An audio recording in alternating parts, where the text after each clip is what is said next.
NGO కాలనీలో సంక్రాంతి రోజున జరిగిన ముగ్గురి మృతి కేసు కొత్త మలుపు తిరిగింది. తొలుత ఈ ఘటనను ఆత్మహత్యగా భావించినప్పటికీ ఇప్పుడు అది పక్కా ప్రణాళికతో జరిగిన హత్యగా బాధిత కుటుంబ సభ్యులు ఆరోపిస్తున్నారు. మృతురాలు మల్లికా సుధా సోదరుడు కార్తిక్ మాట్లాడుతూ ఆమె శరీరంపై పలు గాయాలు కనిపించడం అనుమానాలకు తావిస్తున్నాయని తెలిపారు. అంతేకాకుండా ఇద్దరు చిన్నారులకు బలవంతంగా విషం తాగించారని కుటుంబ సభ్యులు ఆరోపిస్తున్నారు. ఈ ఘటనలో భర్త ఉదయ్, అతని కుటుంబ సభ్యులపై తీవ్ర ఆరోపణలు వెల్లువెత్తుతున్నాయి. కేసును నీరుగార్చే ప్రయత్నాలు జరుగుతున్నాయని, తమపై బెదిరింపులు కూడా వస్తున్నాయని బాధితులు ఆవేదన వ్యక్తం చేస్తున్నారు.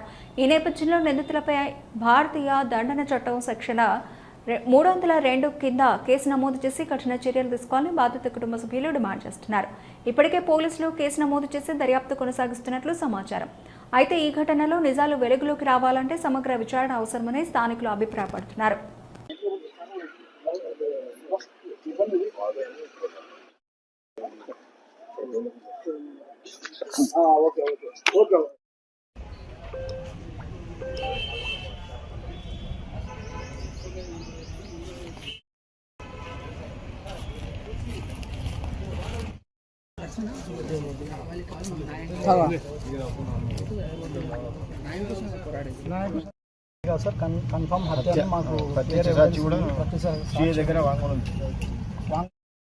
వాళ్ళ ఆడపడుచు, వాళ్ళ చెల్లి, అక్క అందరూ పండగకి వాళ్ళ ఇంటికి వచ్చినప్పటి నుండి అమ్మాయిని వేధిస్తూనే ఉన్నారు.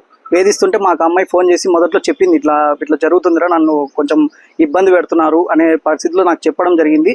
చెప్పిన వెంటనే మేము సంధి చేస్తామంటే అక్కడ భార్య భర్తల సమస్యలు కొన్ని ఉంటాయి కాబట్టి బంధువులు ఉన్నారని చెప్పి మేము అక్కడికి పోకపోవడం, పండగ తర్వాత పోయి కూర్చొని మామూలు సంధి చేద్దాం అనే ఆలోచనలో మేము ఉన్నాము.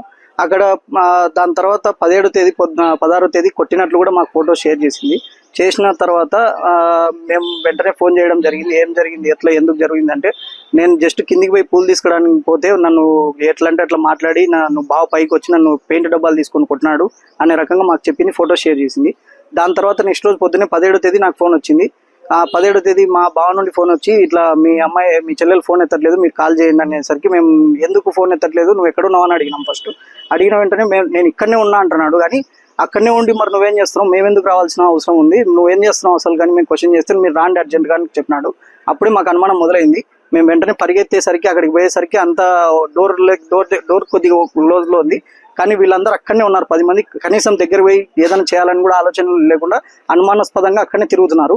మేము లోపలికి వెళ్ళిపోయి చూసేసరికి ఆ అమ్మాయి ఇట్లా ఉరి పొజిషన్లో ఉంది, పిల్లలు చనిపోయి ఉన్నారు. అప్పటికే మాకు అనుమానం వచ్చింది. బాడీ మీద చాలా దెబ్బలు ఉన్నాయి. క్లియర్గా మీరు చూస్తే అర్థమైపోతుంది. చాలా దారుణంగా హింసించి కొట్టినారు. వెనకాల పోస్ట్ మార్టం రిపోర్ట్ లో దాదాపు 10 గాయాలు రాసినారు. 10 గాయాలు చాలా దారుణంగా కొట్టినట్టు ఎంఆర్ఓ సార్ కూడా క్లియర్ గా మెన్షన్ చేయడం జరిగింది. ఆ దెబ్బలు కూడా చాలా అనుమానాస్పదానికి దారిస్తే మాకు చెప్పిన దెబ్బలు వేరు, పోస్ట్ మార్టం రిపోర్ట్ లో వచ్చిన దెబ్బలు వేరు. దీన్ని చూసి మనకు అర్థమవుతుంది అది ఎంత దారుణంగా హింసించబడింది అనేది. దాని తర్వాత మేము ఆ అమ్మాయి బతుకుతుందనే పరిస్థితిలో హాస్పిటల్ తీసుకుపోవడం జరిగింది. ఆ టైంలో పోస్ట్ మార్టం చేయాలి, మీరు తొందరగా ఎఫ్ఐఆర్ రాయండి అనేసరికి మేము ఆ పరిస్థితిలో ఉన్న సిచ్యువేషన్లో మేము ఏదో రాసేసినాం ఎఫ్ఐఆర్. దాని తర్వాత అది కేసు అనేది కంప్లీట్గా వాళ్ళు సూసైడ్ అనే సైడ్ డ్రైవ్ అయితే వచ్చింది.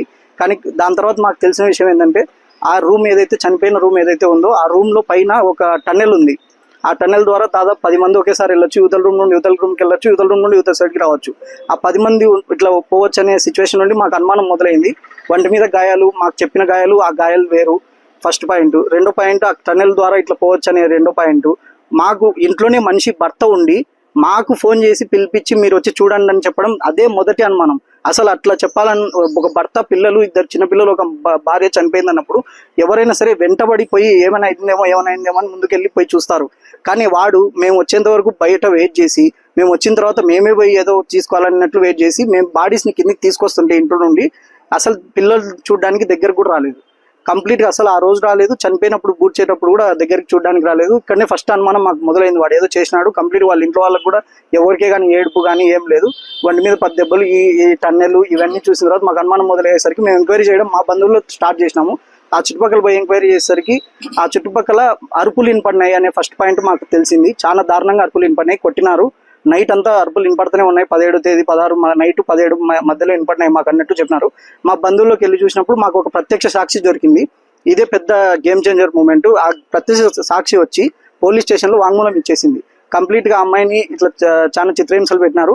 అది మందు అది తాగడం అంతా చేయడం జరిగింది. దాని తర్వాత అమ్మాయి చనిపోయింది అనే వాంగ్మూలం ఇవ్వడం ద్వారా అది కంప్లీట్ గా సూసైడ్ నుండి మర్డర్ అనే కోణంలో ఇప్పుడు కేసు దర్యాప్తు చేస్తామని సిఐ గారు మాకు హామీ ఇచ్చినారు. డిఎస్పీ మేడం దగ్గర కూడా వెళ్ళి కలవడం జరిగింది. మేడం కూడా మాకు మేము న్యాయం చేస్తాము, 302 సెక్షన్ ముఖ్యంగా ఏంటంటే 302 సెక్షన్ మర్డర్ సెక్షన్ ని యాడ్ చేస్తామని మాకు హామీ ఇచ్చినారు పోలీసులు. ఇప్పుడు కూడా ఎగ్జామిన్ చేస్తామని సిఐ గారు ఫోన్ చేసినారు. మేము ఆ సాక్షిని మేము తీసుకెళ్లి అక్కడ చేసి దాని తర్వాత 302 సెక్షన్ 302 మర్డర్ కేసు సైడ్ ఇది మూవ్ అవుతుందని మాకు హామీ ఇచ్చాను. కోర్టులో కూడా మాకు న్యాయం జరగాలని కోరుకుంటున్నాము. మీడియా ద్వారా మాకు ఏదైనా మీరు కూడా న్యాయం చేయగలుగుతారని చేయండి. ఇది చనిపోయింది 2 చిన్నపిల్లలు, ఒక అమ్మాయి. మామూలుగా ఎవరో బయట సాధారణంగా చనిపోతే చాలా పెద్ద వైరల్ అవుతుంది. అమ్మాయి చాలా దారుణంగా దెబ్బలతో చనిపోయింది. చిన్నపిల్లలు ఆ మందు తాగడం అనేది చాలా అనుమానం. అంత చిన్నపిల్లల మందు ఎట్లా తాగుతారు? మామూలుగా మనం ఏదో చాక్లెట్ ఒక టేస్ట్ బాగాలేకపోతేనే తినరు. మందు ఎట్లా తాగలిగినారు చిన్నపిల్లలు? చాలా బలవంతంగా వాళ్ళని ఫోర్స్ చేసి తాగించినారు. ఆ తాగడం జరిగింది, దానివల్లనే చనిపోయినారు. అది వాళ్ళ ఇంట్లో కూడా అది చాలా కలిసి చేసినట్టు చిత్రీకరించి పొద్దున కల్లా అది కంప్లీట్ గా ఎవిడెన్స్ అనేది ఏం లేకుండా క్లారిటీగా చేసేసినారని మనం అది ఎక్స్ప్రెస్ చేసినాము. పోలీసుల ద్వారా కూడా మాకు జరుగుతాయని అనుకుంటున్నాం. మన నంద్యాల పట్టణంలో అత్యంత నమ్మకమైన dental hospital KM Reddy dental care and implant center. పంటి నొప్పి లేదా రంగుమారిన పండ్లతో బాధపడుతున్నారా? అయితే సంప్రదించండి. KM Reddy dental care and implant centre, municipal office ఎదురుగా, పద్మావతి నగర్ రోడ్, నంద్యాల. గత 7 సంవత్సరాలుగా సుదీర్ఘ అనుభవం కలిగిన డాక్టర్ కేఎం రెడ్డి ఎండిఎస్ గారి నిర్వహణలో అత్యాధునిక వైద్య పరికరాలతో సరికొత్త అపారమైన అనుభవంతో నంద్యాల పట్టణ ప్రాంత ప్రజలకు విశేషమైన సేవలందిస్తున్నారు. పేద మధ్యతరగతి ప్రజలకు దంత వైద్యం అందుబాటులో ఉండాలని మేం ఫ్యామిలీ కార్డ్ ప్రవేశపెట్టడమైనది. ఫ్యామిలీ కార్డ్ లో సదుపాయాలు: కుటుంబంలోని 6గురికి 1 సంవత్సరం పాటు ఉచిత ఓపీ చెకప్, ఉచిత ఎక్స్రే స్కానింగ్ 1 సంవత్సరం వరకు, మొదటి స్కేలింగ్ డెంటల్ క్లీనింగ్ నార్మల్ ఫీతో చేయించుకున్న తర్వాత 6 నెలలకు 2వ స్కేలింగ్ లో 50% మినహాయింపు, ఉచిత బీపీ మరియు బ్లడ్ షుగర్ లెవెల్ చెకప్. మా ప్రత్యేకతలు: డెంటల్ ఇంప్లాంట్, లేజర్ చికిత్స, root canal treatment, smile designing, పారదర్శక క్లిప్స్, పళ్ల సెట్టు, పళ్లు లేని వారికి ఫిక్స్డ్ పళ్లు అమర్చుట, వంకర పళ్లను సరిచేయుట, చిన్నపిల్లల్లో దంత సమస్యలకు ప్రత్యేక చికిత్సలు, పాలదంతాల పుచ్చు, విరిగిన పళ్లు, 2 వరుసల్లో పళ్లు, ఎత్తుపళ్లు వంటి సమస్యలకు చికిత్స, ఆర్మీ మరియు ఎక్స్ ఆర్మీ వ్యక్తులకు ఉచిత OP. KM Reddy dental care and implant centre, municipal office ఎదురుగా, Padmavathi Nagar road, Nandyal. Phone numbers 08514314856 and 9959153005.